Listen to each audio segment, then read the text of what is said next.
here over the course of the last few weeks, you could be forgiven if your eyes kind of glaze over while I was reading that gospel. Not if you glaze over while I'm preaching, just the gospel. The reason I say that is because, actually, this is the third week in a row where we've heard Jesus offering these parables, and they've all been about the kingdom of heaven. The kingdom of heaven is like, the kingdom of heaven is like. A few weeks ago was the kingdom of heaven. The word is like a sower who scatters the seed. That's how we get the message out. Just scattering seeds, throwing the word out. Hoping people hear it, they'll fall on the ground. Last week we heard again about a sower who scattered seed, plants weeds, but then in the middle of the night someone comes and the evil one, we hear, puts down seeds and weeds, and there's the whole separating out the wheat and the chaff and all of that. And then today we get not just one, we get sort of a series of short little parables that again, the kingdom of heaven is like. The kingdom of heaven is like a mustard seed. And surely by that, I think what Jesus is telling us is that it just takes a small little act, a simple, kind, small little act to sort of capture the kingdom of heaven, which then can grow to the greatest of shrubs and trees with quickly rest. It's not great, it's not huge, it's just a small little act that captures the kingdom of heaven. The kingdom of heaven is like a woman who puts yeast into once and twice and 3 times. We have to keep going, we have to keep planting the kingdom of heaven, we have to keep sort of working on it until finally it rises. It's not just once, it's time and time again. The kingdom of heaven is like the person who's out in the field and he stumbles across this great treasure and when he finds it, he hides it. And then he goes home and sells everything so he can buy it. Now, that whole find it, hide it, buy it thing, it's kind of a little shady actually, isn't it? But we don't need to stumble across those little details, right? The kingdom of heaven is like when you cast a big net. And you haul in the fish, and then you take them out and separate out the fish. And all that, good and evil. And surely Jesus is letting us know that even in the kingdom of heaven, there are people of all kinds who are kingdom of heaven is like. Kingdom of heaven is like. Do you think Jesus is trying to make a point here about the kingdom of heaven? But it occurs to me that with all these parables, with all Jesus' efforts to help us to understand the kingdom of heaven, it remains a pretty abstract and remote concept. You know, when I talk to people, both believers and people who kind of like, I don't know about this whole Christian business. What's it about? The kingdom of heaven, you know, it rarely is mentioned, and when it does, it's like, I'm not sure what it's all about. But Jesus keeps trying to tell us what's happening. Just start with heaven. I know I do. I imagine that you do too.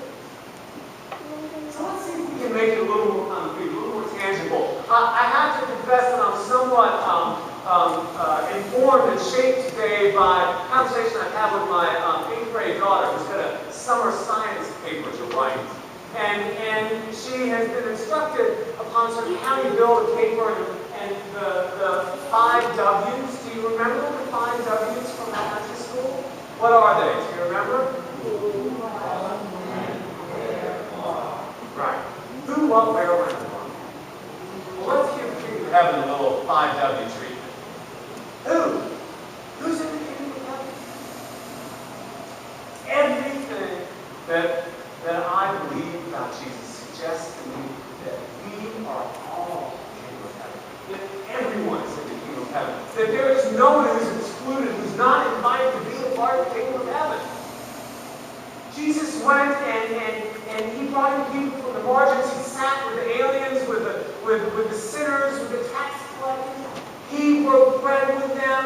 And if that doesn't tell us that the kingdom of heaven is for all of us, is for anyone, then we're not paying attention.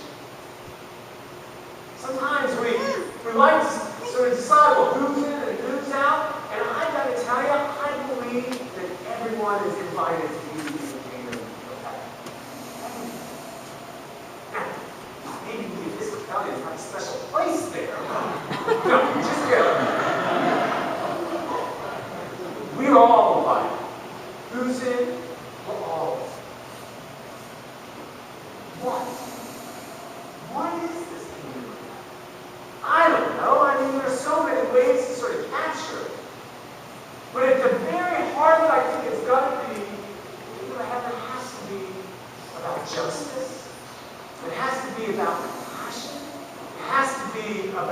forgiveness and love and peace. It's going to be about how we conduct our relationships and how we order our life. What is the kingdom of heaven? It is that place where our relationships are sacred, where we see Christ in one another. And where the way we order our life is according to the justice and the grace that is built on our faith story. That's the kingdom of heaven. And where is it? Where is the kingdom of heaven? And some of you might think, well, isn't that kind of like, well, who's buried in Grant's tomb? But I think that that's where, frankly, Matthew's sort of retelling of Jesus' story doesn't do us any favor.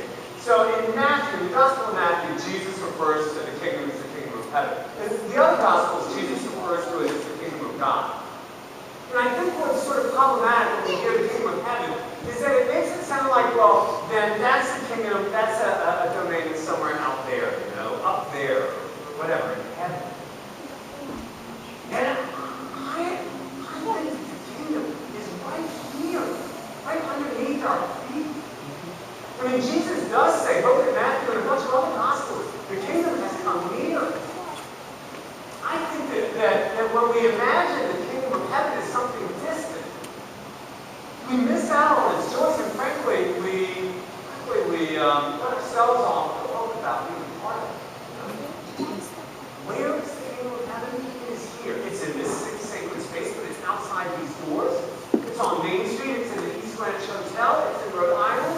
It's in this country, but it's also in the deserts of Africa. The kingdom of heaven is near and far, but it is here. That's where the kingdom of heaven is. It's not some remote place. It is right underneath us. And then there's the when. When do we experience the kingdom? I think, folks, the reason that Jesus spends so much time talking about the kingdom of heaven is that he's trying to lure us for the ultimate delayed gratification. I think the answer to the question of when is right now. Right now we can start living in the kingdom of heaven. Right now we can start behaving as this is the kingdom of heaven. We don't have to wait any longer. It's not something that happens to us afterwards. It's something that we can be a part of right now. When is the kingdom of heaven? Look and touch and feel and see. It's right now. Don't put it off any longer. And then there's the why. Well, why the kingdom of heaven? How do we even talk about the kingdom of heaven? I think all you got to do is pick up the newspaper. You see the headline. You see that now over 1,000 people have died in the most recent Gaza conflict. Many of them women and children. Outstanding women and children. Or read about how we're up to somewhere in the neighborhood of 57,000 children who have crossed our borders unaccompanied by adults because of economic and political injustices and abuses. Desperate children coming here. Or 10 days ago when we heard the news stories in Kara about the Malaysian Flight 17 shot down over the Ukraine. I mean, those are the sensational stories.